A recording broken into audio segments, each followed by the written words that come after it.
In this video, we're going to look at some formula auditing techniques. This is a way we can use Excel's built-in formula auditing to help us track down problems. The auditing section is in the Formulas tab, and then across to the formula auditing section. The main things we're looking at are down this left-hand side, which is trace precedents, trace dependents, and remove arrows. Any formula that you have in a workbook has got other cells dependent on it. For example, if we look at this count, I click on the formula, it shows us in the formula bar that the count function is dependent on cells D2 to D81. They are the cells that are feeding into the count calculation. Now that's a fairly simple function, but you can imagine if you've got a function or a formula that spreads over a vast area of the worksheet or even different worksheets and different workbooks, it can be difficult to track down where those cells are. Well, we can use this formula editing section to help us. The first thing we'll look at is trace precedents. Clicking on that button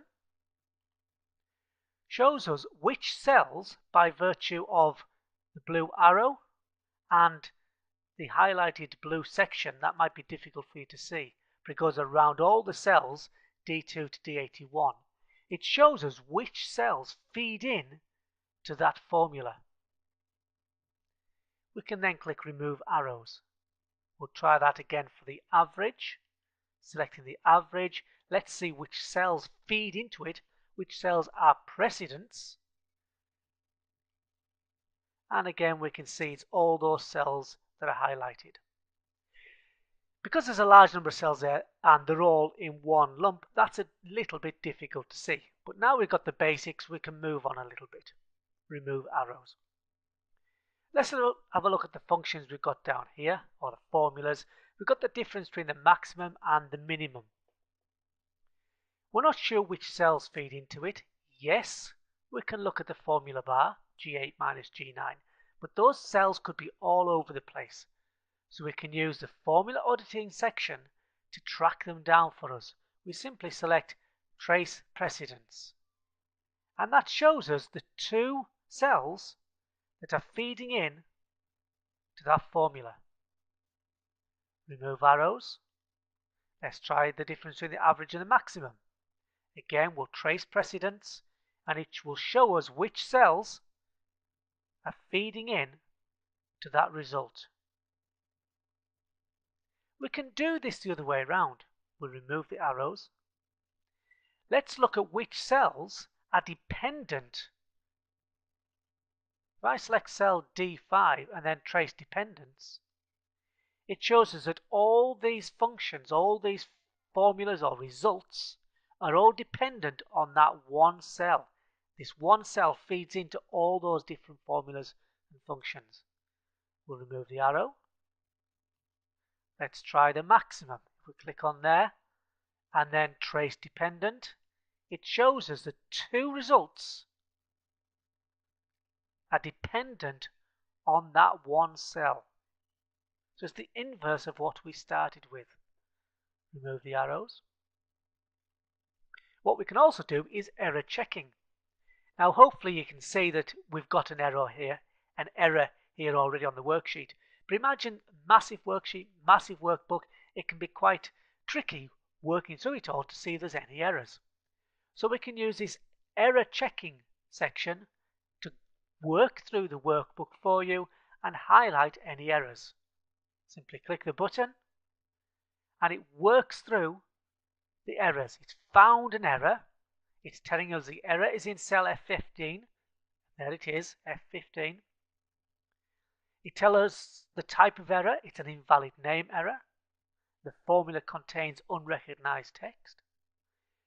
We can select to get help on the error and it will bring up the Excel help system. We can show the calculation in steps. We can ignore the error, or we can edit. If I select edit, we can see there the formula. It's put me into the formula bar, and it's that min bit that's wrong. That should actually be cell reference G9. So I can edit this now and make that G9. We then select resume, and the error check is finished. And you can see the error has also gone. So what we've been looking at are tracing precedents. They are the cells that feed into that particular formula or result. I'll select there, we can see we've got 2 cells feeding into it, and there's a black line here. There's a third cell. That just means that this particular cell that feeds into it is not on this worksheet. You can see the worksheet's icon there. Clicking anywhere on this black line, sorry, double clicking anywhere on the black line, brings up the go to box. We can select where we want to go to and OK, and it takes us to the cell that was feeding in, the dependent cell. We go back to that auditing. That's what that black line does. In fact, we can double click any of these lines and it jumps to the cell, but you wouldn't really need to. It's the black one that's important there. So we're tracing precedents, and notice that it's cumulative as well.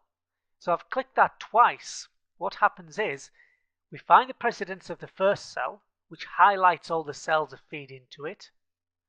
Clicking it again shows the precedence of those cells. So we can see that these cells feed in there. So you can track down the original data to the answer.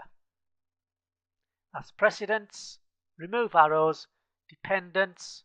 There aren't any dependents on that cell. Try this one. They're the cells that depend on it. And of course, error checking. So it's